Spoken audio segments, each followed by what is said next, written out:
Guys, আসসালামু আলাইকুম। কেমন আছেন সবাই? আশা করি সবাই ভালো আছেন। আমি আল্লাহর রহমতে অনেক ভালো আছি। আমি আজকে তোমাদেরকে দেখাবো investment analysis and portfolio management honours final year accounting ডিপার্টমেন্টের একটা সাবজেক্ট। এই অধ্যায়ে 7.1 এ একটা অঙ্ক পড়ছিল। সেই অঙ্কটা আমি তোমাদেরকে দেখাবো।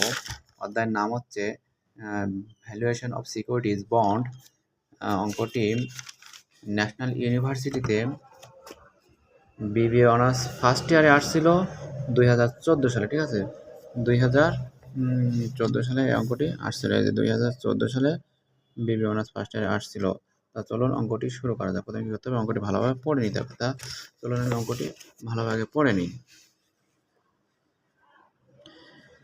ABC companies bond which is currently sells for টাকা এত। কারেন্টলি সেলস ফর টাকা, এনএসবির মান কত দেওয়া রয়েছে?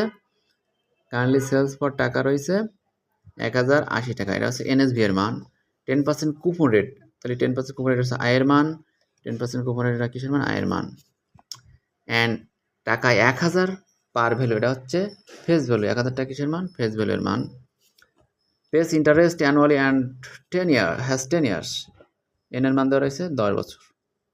Two maturity calculate the approximate yield to maturity, অর্থাৎ ওয়াইটিএম এটাকে বের করতে হবে। And also calculate the YTM for 10 years zero coupon rate, এবং সোল্ড এনএসভি হবে তখন হচ্ছে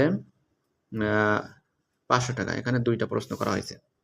যদি ওয়াইটিএম এর মান 10 বছর পরে জিরো কুপন রেট, অর্থাৎ ইন্টারেস্টের আয়ের মান যদি জিরো হয় এবং এনএসভি এর মান যদি 500 হয়, তাহলে ওয়াইটিএম কত হবে? তো চলুন আমরা প্রথমে রিকোয়ারমেন্ট 1 পরে রিকোয়ারমেন্ট 2 করব। তো চলুন অঙ্কটি শুরু করা যাক। প্রথমে আমাদের কী করতে হবে? লিখে নিতে হবে ক্যালকুলেশন অফ ওয়াইটিএম। ওয়াইটিএম নির্ণয়ের সূত্র কি? I plus MV minus NSV ভাগ 2 divided by MV plus NSV ভাগ 2 গুণ 100। এর আমি ওয়াইটিএম এর সূত্রটি লিখে নিয়েছি, ঠিক আছে? এবারে যার যার মান এখানে আমি দিয়ে নিয়েছি। এই যে এনএসভি সমান দেওয়া আছে। এনএসভি সমান কত? এনএসভি সমান হচ্ছে 1080 দেওয়া রয়েছে। এফবি সমান রয়েছে 1000 টাকা। আয় ধরতে হয় ফেস ভ্যালুর পথে 1000 টাকার 10% করলে 100 টাকা। আর এন সমান 10 বছর, আর এমবি সমান যেটা ফেস ভ্যালু হয় সেটা এমবি হয়। তাহলে ফেস ভ্যালু 1000 টাকা আছে, তাহলে এমবিও 1000 টাকা হবে। এখন প্রত্যেকটার মান এই বসাই দিলাম। বসাই দিয়ে ক্যালকুলেশন করলে হয় 8.85। আবার এগেইন বলতেছে যখন এনএসবির মান হবে 500 টাকা রিকোয়ারমেন্ট 2 তে, এবং এন সমান 10 বছর আর আই সমান হবে জিরো ইন্টারেস্ট রেট কুপন